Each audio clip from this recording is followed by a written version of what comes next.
நெஞ்சோடு கலந்தவளே, என் உயிரோடு உறைந்தவளே, எனக்காக பிறந்தவளே, என் உயிரே.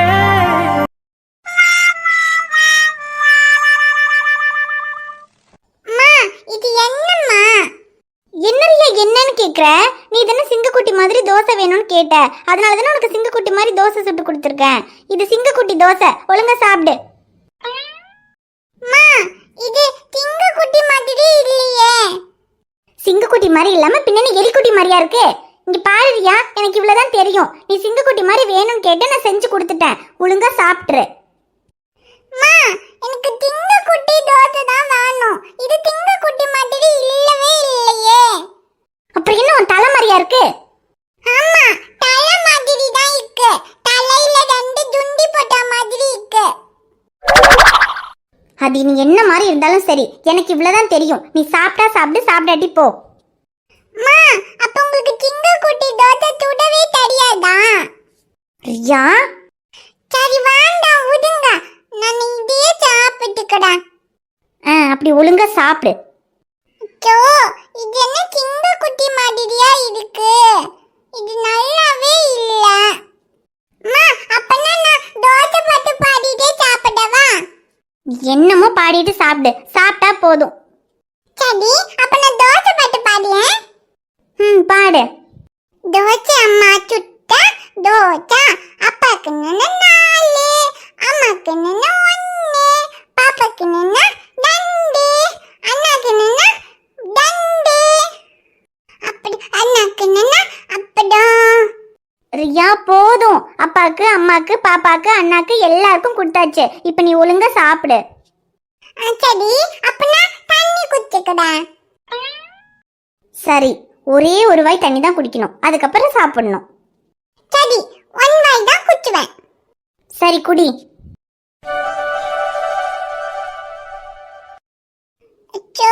மேல தண்ணி கொட்டிட்டேன்.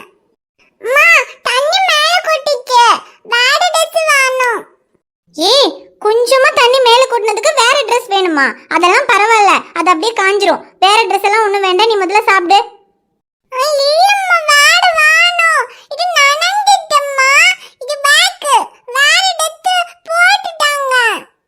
ஐயோ ரியா, நீ முதல்ல சாப்பிடு.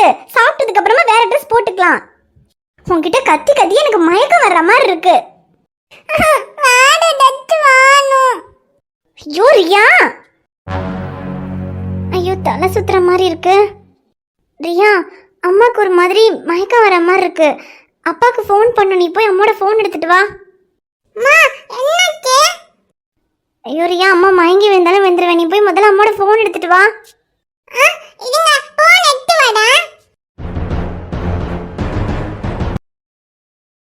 சிங்கக்குட்டி வருவாண்டா, தங்க தொட்டி கொண்டாடா, தாலாட்டு பாட தடக் தடக் தட்டக், அப்பஞ்சாட இருப்பாண்டா, அவன் ஊர ஜெயிப்பாண்டா, என் பேர பாட தடக் தடக் தட்டக்.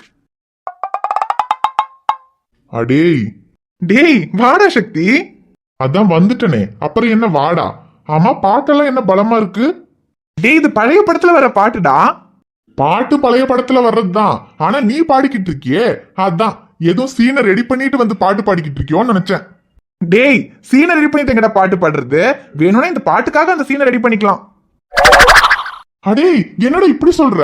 நீ தானடா அன்னைக்கு ரியாவுக்கு தம்பி தங்கச்சி எல்லாம் இப்ப கிடையாது, முதல்ல ஐஷுவை படிக்க வச்சு டாக்டர் ஆகணும்னு சொல்லிட்டு இருந்த, இப்ப என்னடா இப்படி சொல்ற? தெரியுதுல்ல, அப்புறம் எதுக்குடா கேக்குற? முதல்ல ஐஷு படிச்சு டாக்டர் ஆகி டாக்டர் ஐஸ்வர்யா ஷமீர் ஆகணும், அதுக்கப்புறம் தான் ஜூனியர் ஷமீர் எல்லாம்.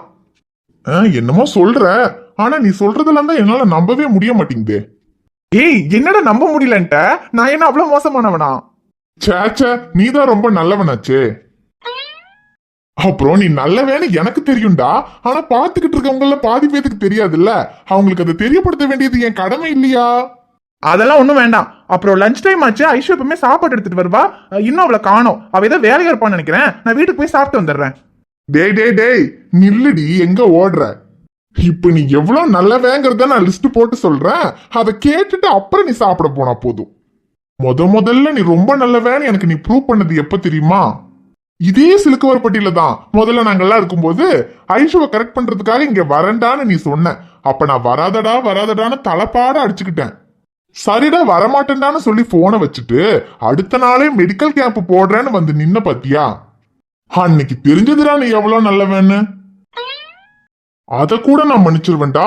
அதுக்கப்புறம் ஐஷுக்கும் அரவிந்துக்கும் கல்யாணம் பிக்ஸ் பண்ணப்போ எந்த பிரச்சனையும் பண்ணாதடான்னு உன் காலை பிடிக்காத குறையா கெஞ்சினேன். அப்பெல்லாம் சர்ரா எதுவும் பண்ண மாட்டேடான்னு மண்டைய ஆட்டிட்டு அடுத்த நாள் காலையில அரவிந்த் கையில இருந்து தாலியை பிடிங்கி கட்டினியே, அப்ப தெரிஞ்சதுடா நீ எவ்வளவு நல்லவன்னு. ஆனா இது கூட பரவாயில்லடா, இதை விட ஸ்பெஷல் ஐட்டம் ஒண்ணு இருக்குன்ற மாதிரி. ஐஷு என்னை விட்டு போயிடக்கூடாதுன்றதுக்காக அவ கழுத்துல தாலி மட்டும் தாண்டா கட்டினேன்.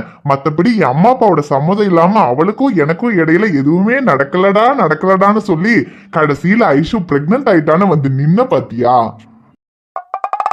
அப்ப நீ எவ்வளவு நல்லவன்னு இந்த ஊருக்கே தெரிஞ்சிருக்குமாடா. ஷோ ரொம்ப டேமேஜ் பண்றானே. ஆனா இது எல்லாத்தையும் கூட நீ காதலுக்காக பண்ணேன்னு நான் சும்மா விட்டுருவேன். ஆனா கடைசியில விஜய் ஆண்டனி ஜோசப் ஆண்டனின்னு ஒரு கதைய சொன்னியேடா. டேய் போது நிறுத்துறா. டேய் அதுக்கு முதல்ல நீ நிறுத்துடா. நீ இழுத்து வைக்கிற பிரச்சனை லிஸ்ட் பெருசா போய்கிட்டே இருக்கு. அப்புறம் எங்க இருந்து நான் நிறுத்துறது? டேய் அதான் இப்ப எல்லாம் முடிஞ்சிருச்சுலடா. இப்ப சொல்றேன்டா இதுக்கப்புறம். ஐயா சாமி போது நிறுத்து. அந்த வார்த்தையை மட்டும் தயவு செஞ்சு சொல்லிடாத. நீ வீட்டுக்கு கிளம்பு முதல்ல. இதத்தானடா நான் அப்பத்துல இருந்தே சொல்லிக்கிட்டு இருக்கேன். சரி நான் போய் சாப்பிட்டுட்டு வரேன், நீ வீட்டுக்கு போல. ஆமா நீ வீட்டுக்கு போனா உன் பொண்டாட்டி உனக்காக சமைச்சு வச்சிருப்பா. நான் வீட்டுக்கு போனேன்னா என் பொண்டாட்டி வாங்க சட்டி வந்துட்டீங்களா கொஞ்சம் இந்த சாம்பார் கிளறுங்கன்னு சொல்லி என்னையே சமைக்க விட்டுருவான். சக்தி போய் ஒன்னா சேர்ந்து சமையல் எல்லாம் பண்ணி ஜாலியா சாப்பிட்டு வாடா. ஆமா ஜாலியா சாப்பிடுறாங்க. போடா வெறுப்பேத்தாம போய் சாப்பிட்டு வா போ. சரி நீ உன் வீட்டுக்கு போலன்னா பரவாயில்ல, என் வீட்டுக்காவது வா சாப்பிட்டு வரலாம். டேய் அதெல்லாம் வேணாம்டா. கையில இன்னைக்கு சாயந்தரம் கொஞ்சம் வெளியே போகணும்னா அதனால கொஞ்சம் சீக்கிரமா போகணும். நான் கொஞ்ச நேரம் இருந்துட்டு அதுக்கப்புறமா நான் வீட்டுக்கு கிளம்பிக்கிறேன். ஓஹோ அப்ப இப்ப போனா சாப்பிட்டுட்டு திரும்பி வரணும். ஆனா கொஞ்ச நேரம் இருந்துட்டு போயிட்டா அதுக்கப்புறம் போய் மொத்தமா சாப்பிட்டுக்கலான்னு. அடிச்சி கிளம்பிடா முதல்ல. சரி நான் சாப்பிட்டு சீக்கிரமா வந்துடுறேன், அதுக்கப்புறம் நீ போய்க்க. அவசரம்லாம் ஒண்ணும் இல்ல, பொறுமையா வா. சரி நான் போய் சாப்பிட்டு வந்துடுறேன். போயிட்டு வாடா. இது அம்மா பொண்ணு. இதுல பட்டர் பூச்சி வடும், டாம் வடும், அப்புறம் பௌபௌ வடும், அப்புறம் நிறைய வடும். ஓடும் அப்படியே குடு குடு ஓடும். அம்மா அப்பாக்கு போன் பண்ணுவாங்க. அப்போ பிச்சிக்கி டோக்கி எல்லாம் வாங்கி தர சொல்லலாம். அம்மா என்னங்க போனு அப்பாட்ட டோக்கி பிச்சிக்கி மஞ்சு எல்லாமே சொல்லணும். அம்மா அப்பாக்கு போன் பண்ணுங்க. அம்மா என்னங்க போன் எடுத்துட்டு வந்துட்டேன்.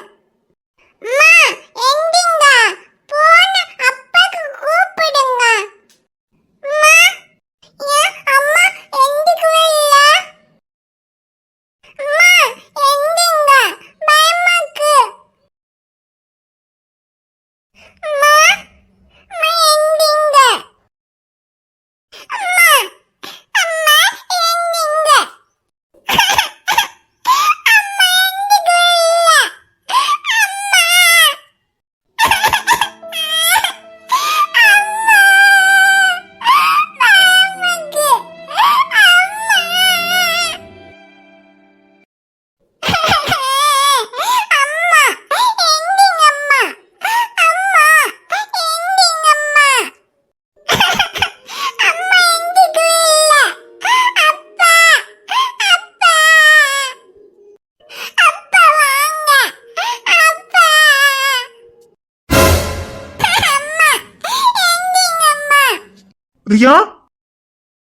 ரியா அம்மாக்கு என்னாச்சு?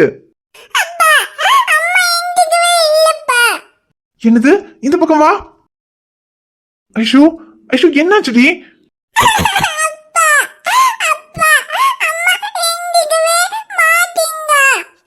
இல்ல ஒண்ணும் இல்ல, அம்மாக்கு ஒண்ணும் இல்ல, நீ அழாத. ஐஷு கண்ணை தர. இல்லம்மா ஒண்ணும் இல்ல, நீ பயப்படாத, அம்மா இப்ப எந்திரிச்சிருவா. தண்ணி அம்மா தண்ணி இருக்காடா?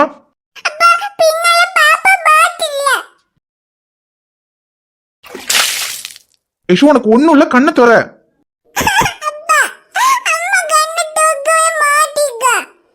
இல்லடா அம்மா ஒண்ணும் இல்ல, அம்மா இப்ப எந்திரிச்சிருவா, நீ அழாம இரு. ஐஷுமா கண்ணை முடிச்சு பாரு. பல்ஸ் நார்மலா தான் இருக்கு. ஐஷு உனக்கு ஒண்ணும் இல்ல, கண்ணை திறந்து பாரு. ஐஷுமா ஐஸ்வர்யா பயப்படல பாரு, எந்திரி ஐஷு. ஐஷுமா கண்ணை திறந்து பாரு.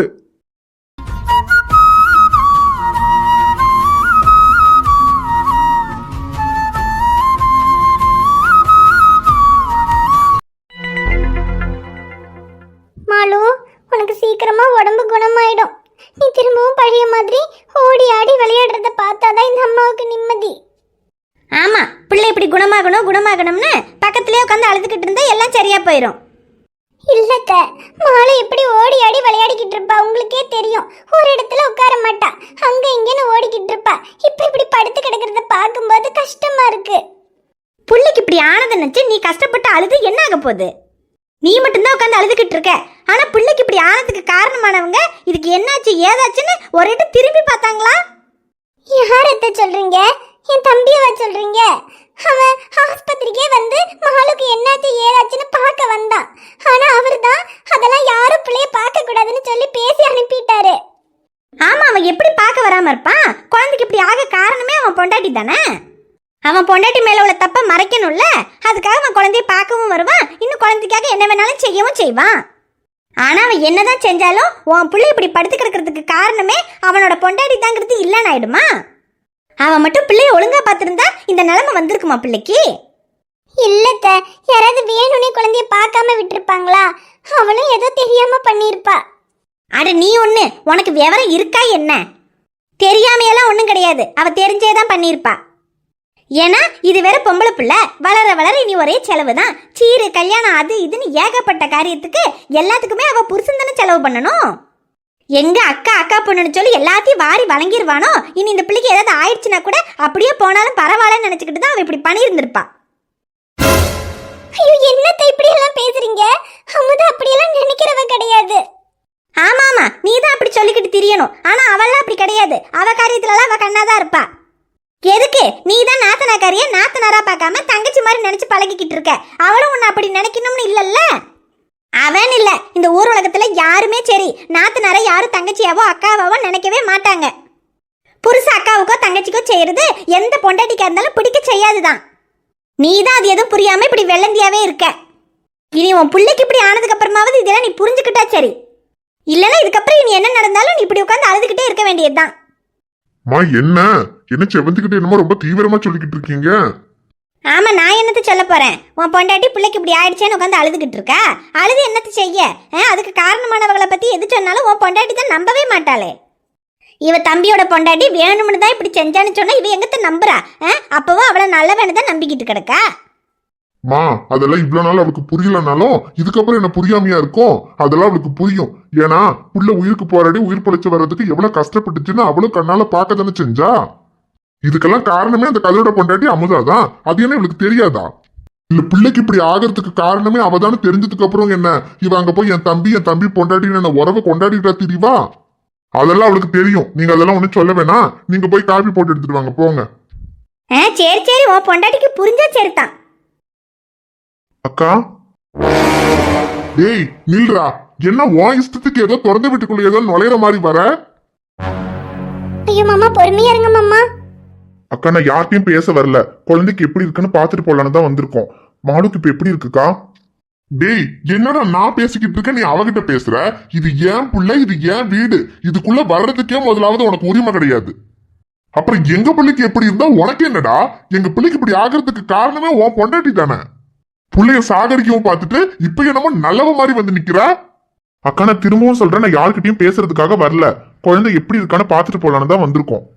ஆமா, நீ யாரு என்ன சொன்னாலும் பரவாயில்ல. எனக்கு மாலு எப்படி இருக்கான்னு தெரிஞ்சுக்கிட்டா மட்டும் போதும். மாலு நல்லா இருக்கால்ல, அவளுக்கு எந்த பிரச்சனையும் இல்லைன்னு டாக்டர் சொல்லிட்டாங்கல்ல. நீ ஏய் என்னடி குழந்தைய சாகடிக்கவும் பார்த்துட்டு இப்ப என்னமோ பழத்தையெல்லாம் வாங்கிட்டு வந்து நல்லவ மாதிரி நடிச்சுக்கிட்டு இருக்க? யோ, அக்கா புருஷங்கிறதுக்காக தான் இவ்வளவு நேரம் மரியாதையா பேசிட்டு இருந்தேன்.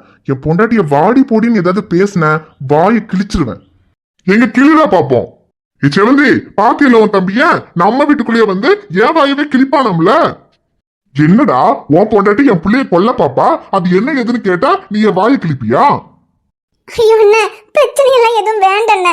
சரி, நான் தான் குழந்தைய பாத்துக்கலாம், நான் ஒத்துக்கிறேன். அதுக்கு நான் மன்னிச்சிருங்கண்ணே. நான் வேணும்னெல்லாம் பண்ணல, ஏதோ தெரியாம நடந்து போச்சுண்ணே. இதுக்கப்புறம் அப்படி நடக்காது. ஓ, இதுக்கப்புறம் வேற உன்னை நம்பி புள்ளிய உன்கிட்ட விடுவாங்களா? இல்ல இந்த தடவை நீ நினைச்சது நடக்கல, இதுக்கப்புறம் புள்ளிய உன்கிட்ட விட்டா அதை ஒரேடியா சாகடிச்சிடலான்னு பாக்குறியா? ஆமா, பின்ன புருஷன் அக்காவுக்கு அக்கா பிள்ளைக்குன்னு ஏதாவது செஞ்சா எந்த பொண்டாட்டிக்காரிக்கு தான் பிடிக்கும்? இதுல வேற பொம்பளை பிள்ளை செலவு குறைக்கிறதுக்காக அப்படி எதுவும் செய்யலாம்னு யோசிச்சிருந்தாலும் யோசிச்சிருந்திருப்பா. தங்கம் நட போலாம். உண்மையை சொன்னா இப்படிதான் பொறுக்க முடியாது, கிளம்புங்க. யோ, இப்ப நான் இங்கிருந்து பொறுமையா போறதுக்கு காரணம் என் அக்காவோ அக்கா பொண்ணு மட்டும்தான். இல்லனா இப்ப நீ பேசின பேச்சுக்கு இங்க நடக்கிறதே வேற. அக்கா, குழந்தை பாத்துக்க. தங்கம் நட போலாம். பாக்கேடி உன் தம்பிய, புள்ளைக்கு இப்படி ஆகிறதுக்கு காரணமே அவன் பொண்டாட்டி தானே தெரிஞ்சும் இங்க வந்து அவன் பொண்டாட்டிக்கே சப்போர்ட் பண்ணி பேசிட்டு இருக்கான் பாரு.